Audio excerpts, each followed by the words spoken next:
Thank you, Lord, for everyone of us.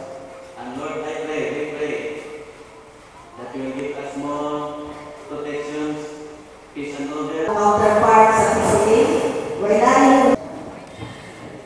So akong i-introduce na itong mga guests and participants for this launching sa negosyo na ito na project.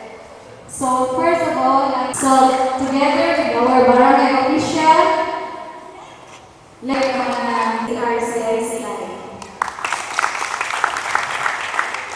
So napunta diri ang atong co-op chairman sa Darong Ranch Cooperative sa Ayala Darong, Mr. Venecio Bilonias. Our active na chairman sa atong women, si Miss Catalina Sasan. So, dapoy atong chairman, manager sa Ayala Darong, Mr. Manuel Chu. Our team leaders sa negosyo, the RCICI, Vivian Lapos. Our project director, Engineer Rose Villaruel. O ang mga board of director represented ang Deputy Mayor, si Mr. Digamo, Nasloyo. O ato ang mga taga Santa Cruz teachers, sila ko isa-isa ang nagdahali sila. Thank you, ma'am, sa invitation. Thank you very much and good morning. This is also an equally important commitment. We would like to call on our very own Honorable Barangay Agawad of Zone 3 to give us his welcome message. Let's all welcome Honorable Edgar Apinas. Ingon na lusab sa itong mga bisita karon. Nani Alvin Kamo, nag-dahil sa inyong panahon karon sa pagpakigbabigit sa among opening salto sa among pagsaulog sa ika-25th araw ng Barangay Zone 3, which will start today and will end on the 26th of November, no? The combination day. Ang akong pagyugo sa atong mga bisita, ng panguluhan ni Mr. o ingon man ni Mr. Yolo Rebilio, Division Chief sa DTI Damatong Sur, o ang among kanunay makita sa barangay, kay bayaw sa akong barangay kapitan na si Mr. Rex Buwaka. O ingon man sa inyong tanan na niya karong makikabiling ka na mo, maayong punta ka inyong tanan. Ikasunod na mo, pagdemalo sa atong mga bisita, na si Kapitan, wala yung mga uban na atong karong tungkol kay aduna na sa ito ni Ma'am Lawrence, niyadtong adlaw sa among pagpatawag og organizational meeting para sa among araw. Mapasalamaton kami og dako kang Ma'am Lawrence tungod kay niyadtong igayuna siya mismo ang may voluntaryo o may suggest sa mga grupo nga usa sa himong natong highlights sa among celebration karon sa araw mao kining launching sa negosyo. Dili naman natin kalimot na ang lubi gayon ang numero 1 nga produkto sa Pilipinas nga dako kay ikatabang sa atong ekonomiya. Og nga kita nasayon walay pamaagi dili mao launching madungagan ang atong kaalam sa unsang mga pamaagi nga madungagan pagid nato paggamit ng mga nagkadaiyang parte sa atong lubi aron na mahimo natong ikadugang sa atong pagpanginabuhian. Malipayon ayo mi kay aniya na usapan kay gayunan dili na base na lang ng among katawan diri sa Barangay Zone 3 makaapay og mahibalo sa mga tekniko unsaon pagdugang sa kitaan.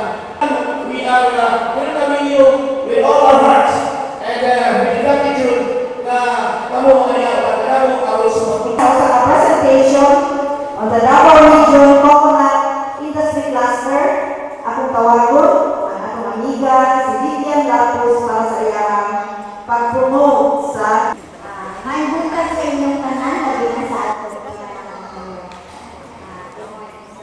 Good morning sa tanan. Kung sa man kining Davao Region Coconut Industry Cluster, kay ingon pa, i-promote na ako. So, ipahibali na ako sa inyo kung saan yung Davao Region Coconut Industry Cluster Incorporated. Kaya siya, bunga sa mataas na pagkonsulta sa mga tao na naay connection sa industriya sa lubi, sama sa mga farmers o mga processors. Kung mayroon ka mga processors, Karon ako. Sukat sinati o launching sa negosyo kalabot sa lube. Okay? So, congratulations sa ako ang lungsod sa Santa Cruz o sa PCA, headed by Regional Manager Lola Rodriguez. Kung saan sa ako ang araw sa Zone 3 o Santa Cruz, congratulations. Inaabot ng magpadayon ang kalambuan sa ako ang Zone 3 in particular and Santa Cruz in general. Now, dako na kayo gusto dako kayo kasibot si Director Edwin Magdirigo na mutambog ang agawad kayo sa ako. Kaso lang, tungod sa ilanang inapagtawag ang mga regional management for emergency management, kahapon lang, i-advise ko niya to take this race na kumitaga. Nalipay po ako kay, once again, nahimamat na ako ang akong idol ko sa dito pa ko na-assign sa Davao Oriental. Wala idol na akong bibilit na ako ang cluster, head sa Coconut Cluster, Sir Manny, ang Singko. Important, sir. Nagtanaw ko sa produkto na display kanina. Nag-iwan ko ng Rex na mauni ang produkto atong particular itong beads. Mauni ang atong produkto na i-develop. Itong na beads na nangyayaghan niya sa CFA na diyan sa Kuyagurin. Unya, barato to, pero dili environment friendly. Naagi sa ato ang mga partners sa local government units. Mag-hospital preparedness. Ang ato ang lungsod sa Santa Cruz, pinangulungan sa ato ang mga mayor. Usa sa upat ka mga local government units na muagap.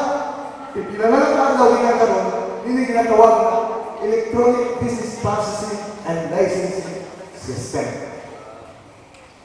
Mao pa na ang permero ng mga grantees diri sa isla sa Mindanao. Atong palakpakan ng atong mayor.